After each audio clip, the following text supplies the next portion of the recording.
마지막 날 하나님께서 우리에게 주신 말씀 룻기 3장 10절부터 11절까지의 말씀입니다. 룻기 3장 10절과 11절 말씀 함께 읽습니다. 시작. 그가 이르되 내 딸아 여호와께서 내게 복 주시기를 원하노라. 내가 가난하건 부하건 젊은 자를 따르지 아니하였으니 내가 베푼 인애가 처음보다 나중이 더하도다. 그리고 이제 내 딸아 두려워하지 말라. 내가 내 말대로 내게 다 행하리라.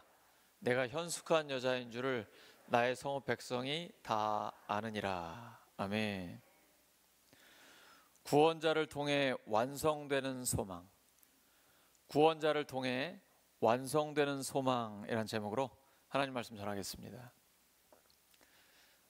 농사를 짓는 곳에서는 11월 초순까지 벼 추수를 합니다. 굉장히 바빠요.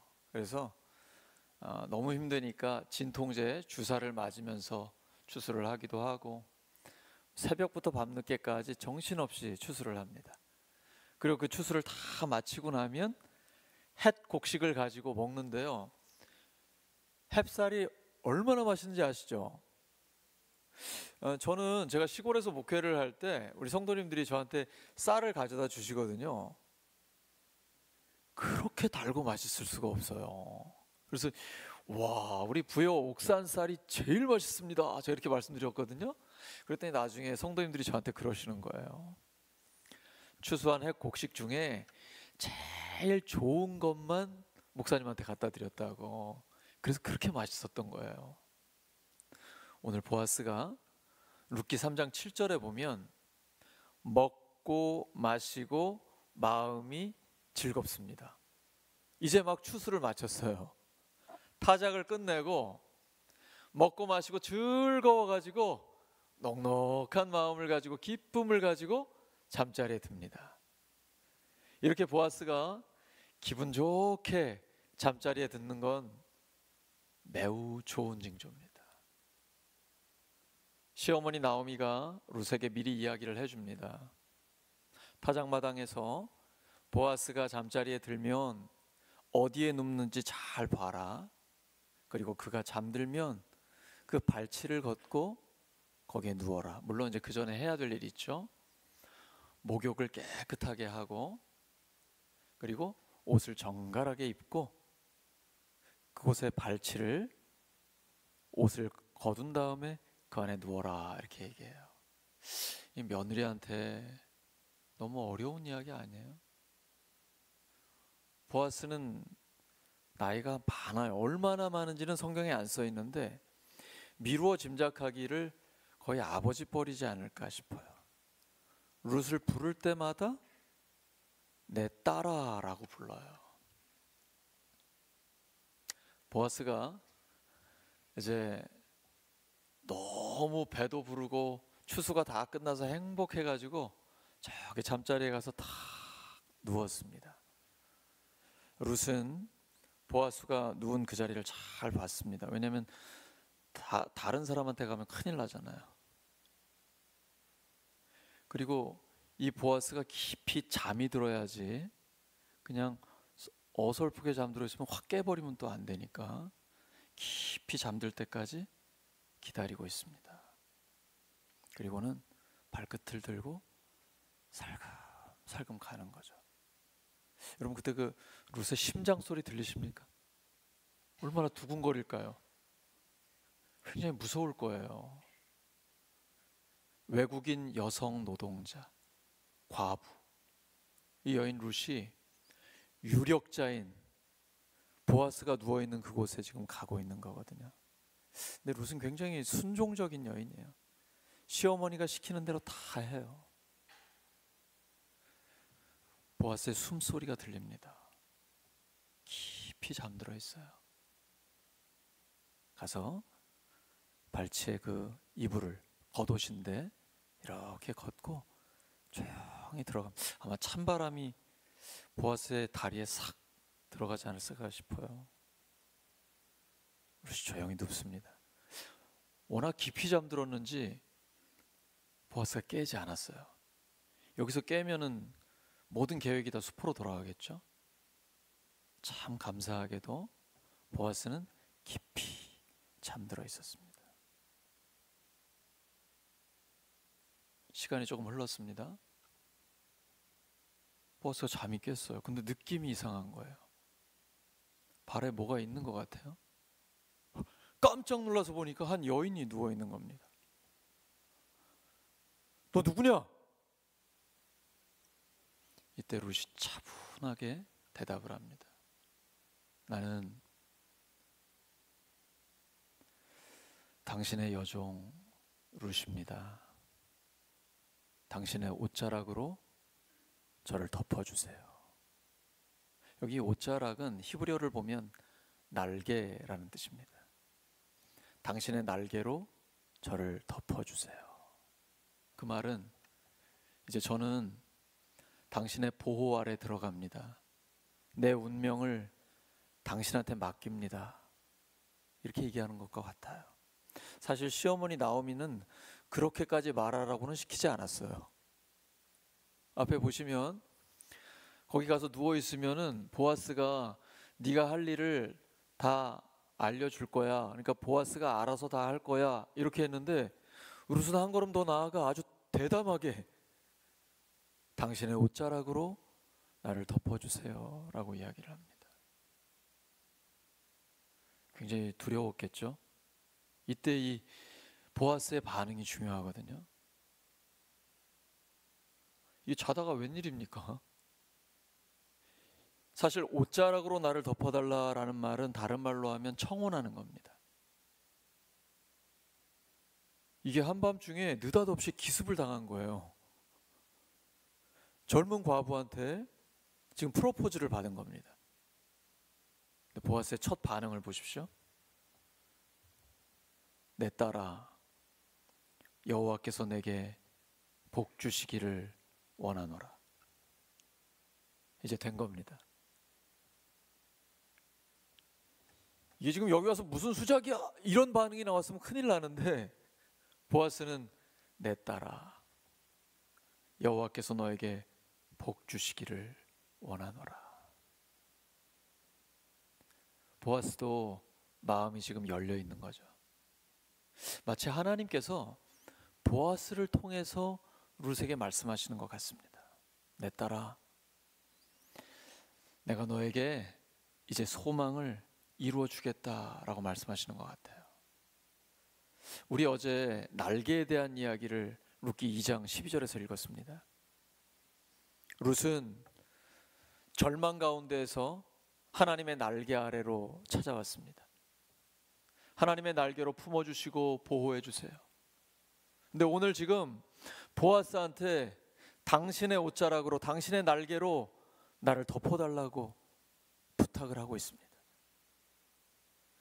근데 사실 룻은 자기의 인생만 생각하고 있는 게 아닙니다. 자기의 인생만 생각했다면 아버지 같은 보아스한테 왔을까요? 그래서 보아스가 룻을 아낌없이 칭찬합니다. 너는 부자건 가난하건 젊은 남자를 찾아가지 않고 나한테 찾아왔구나. 네가 처음 했던 것보다 지금 이 행위가 더욱더 인애가 넘친다 라고 말합니다. 룻이 처음 했던 행위는 시어머니를 따라와 믿음으로 결단하고 시어머니의 하나님을 자기의 하나님으로 섬기는 것입니다. 그리고 정성을 다해 이삭을 주우면서 효를 다한 것이죠. 근데 지금은 나이 많은 남자인 보아스에게 찾아와서 청혼을 하고 있습니다. 왜냐하면 당신이 나의 기업 물을 자이기 때문입니다. 어르신이 우리 집안의 어른이니까 저를 책임져 주셔야 합니다. 이 말은 자기 인생만 생각했다면 늙은 보아스한테 오지 않았을 거예요. 근데 다 무너져버린 시어머니 나오미의 집안을 살리기 위해서 그에게 다가온 것이죠. 이 시어머니를 향한 사랑이 희생으로 나타나고 있는 것입니다. 물론 룻의 마음도 보아스에게 열려 있습니다. 하지만 그것만이 아닙니다. 시어머니의 집안을 살리고 대를 잇겠다라는 그 마음까지 가지고 나온 것이죠. 보아스는 그걸 안 거예요. 그래서 여기 너의 인애를 내가 안다라고 표현합니다. 여기 인애라는 단어는 히브리어로 헤세드입니다. 한결같은 사랑, 인자, 은혜, 자비라는 단어죠. 룻기의 핵심은 헤세드, 인애에 있습니다. 이 한결같은 사랑이 있기 때문에 지금 스토리가 계속해서 이어지며 반전에 반전을 거듭하고 있습니다. 지금 이제 보아스가 그녀에게 다시 한번 이야기합니다. 내 딸아, 두려워 마라. 네가 원하는 대로 내가 다 해주겠다. 하나님께서 보아스를 통해서 룻에게 이제 너의 소망이 이루어졌다라고 지금 말씀하고 계신 것입니다. 10절을 다시 한번 보시기 바랍니다. 그가 이르되 내 딸아, 여호와께서 내게 복 주시기를 원하노라. 내가 가난하건 부하건 젊은 자를 따르지 아니하였으니 내가 베푼 인애가 처음보다 나중이 더하도다. 우리가 바라볼 것은 오직 하나님의 이 인애, 헤셋, 한결같은 사랑뿐입니다. 이것이 십자가의 사랑입니다. 일방적인 사랑, 변하지 않는 사랑, 무조건적인 사랑, 한결같은 사랑입니다. 지금 그 사랑을 룻을 통해서 보여주고 계시고, 그리고 그 보아스를 통해서 우리에게 그리스도의 구원을 보여주고 계신 것입니다. 룻이 당신의 옷자락으로 나를 덮으소서, 바로 보아스가 그를 구원할 수 있는 사람이거든요. 우리도 마찬가지입니다. 오늘 기도할 때 이 제목 가지고 나아가는 것입니다. 하나님, 하나님의 옷자락으로 저를 덮어주시옵소서. 이 옷자락은 날개입니다. 하나님의 날개로 저를 덮어주시옵소서. 우리가 아무리 힘든 상황 가운데 있다 할지라도, 어떤 어려움에 부딪힌다 할지라도 하나님 앞에 기도합니다. 하나님, 하나님의 날개 아래 저를 품어주시옵소서. 주님의 옷자락으로 저를 덮어주시옵소서. 그때 하나님 우리를 외면하지 않으십니다. 두려워 마라. 내가 네가 원하는 대로 다 해줄게. 하나님께서는 모든 것을 합력하여 선을 이루어 주십니다. 근데 보아스는 여기에서 서두르지 않습니다. 보통 남자 또는 나쁜 남자라면 이때 어떻게 했을까요? 아무 힘없는 과부, 외국인 여성 노동자가 목욕을 깨끗하게 하고 내 발치에 누웠습니다. 아무도 몰라요. 자, 남자분들 보통은 어떻게 할 것 같아요?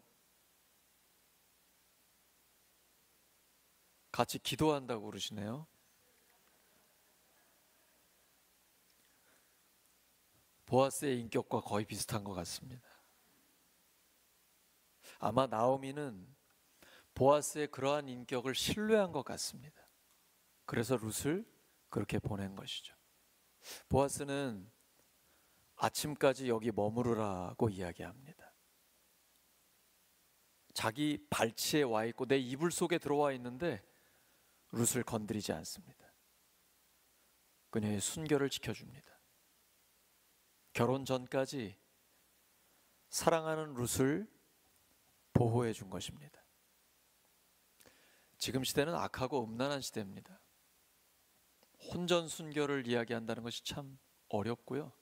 심지어 결혼을 했는데도 신성해야 할 그 부부의 침실을 쉽게 더럽히곤 합니다. 정말 순결이 귀한 시대입니다. 근데 보아스는 순결을 지켜줍니다. 진짜 사랑하기 때문이에요. 사실 룻이 보아스에게 저는 당신의 종입니다 라고 얘기했어요. 근데 보아스는 룻을 부를 때 내 딸아 라고 부릅니다. 그녀를 존중하고 사랑하기 때문입니다. 진짜 사랑은 이런 것입니다.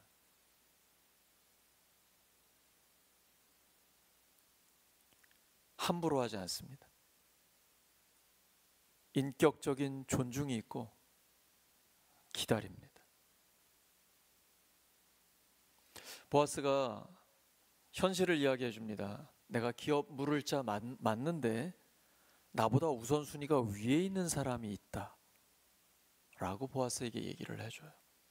만약에 그 사람이 내일 기업을 무르겠다고 하고 룻 당신을 책임지겠다고 하면 그건 어쩔 수 없다. 하지만 그가 그걸 포기하면 내가 책임지겠다. 내 여호와 앞에서 내가 맹세한다 라고 확고하게 그에게 약속을 해줍니다. 그리고 밤새도록 다음날 아침까지 그녀를 지켜주는 것이죠. 룻이 얼마나 두려웠을까요? 얼마나 가슴 졸였을까요? 식은땀이 나지 않았을까요? 어떻게 거기에 들어가지? 그런 그녀에게 보아스는 아낌없이 칭찬하면서 안심을 시켜줍니다. 내 딸아, 두려워하지 마라. 그리고 이 성읍 전체에 네가 얼마나 덕망 있는 여자인지, 현숙한 여인인지 백성들이 다 안다. 아낌없이 칭찬해줘요. 그 말을 듣고 룻이 얼마나 안심할까요? 하나님이 우리에게 들려주는 그런 음성이죠. 오늘 우리 찬양할 때 주님 때문에 너무 기쁘고 주님의 말씀을 들을 때에 우리의 마음은 평안해집니다. 오늘 우리 이렇게 기도하기를 원합니다. 주님의 옷자락으로 저를 덮어 주시옵소서. 하나님의 날개 아래 숨습니다. 하나님은 완벽한 보호자이십니다. 주님의 십자가와 부활로 우리를 구원하여 주셨습니다. 구원자이신 주님을 통해 우리의 소망을 완성해 주신다고 약속하여 주셨습니다. 주님의 음성 듣기를 원합니다. 두려워 마라. 내가 너를 끝까지 책임지겠다. 너를 끝까지 보호하겠다. 이 말씀이 우리의 삶에 이루어지기를 예수 그리스도의 이름으로 축원합니다. 함께 기도합니다. 하나님 아버지, 저희들의 삶이 아무리 힘들고 어렵다 할지라도 기도할 수 있는 권세를 주시니 감사합니다. 하나님의 자녀로서 아버지의 이름을 마음껏 부르며 오늘도 간구합니다. 하나님의 그 옷자락으로 저희를 덮어 주시옵소서. 주님의 음성 들려주시옵소서. 두려워 마라. 내가 너를 끝까지 책임지겠다. 내가 너를 보배롭고 존귀하게 여긴다. 내가 너를 사랑한다. 우리의 구원자이신 주님을 통해서 소망이 완성되게 하여 주시옵소서. 모든 것을 합력하여 선을 이루시는 하나님을 경험하게 하여 주시옵소서. 하나님의 능력은 약한 데서 완전해진다고 하셨습니다. 그 능력을 저희들의 삶에 이루어 주시옵소서. 예수 그리스도의 이름으로 기도드립니다.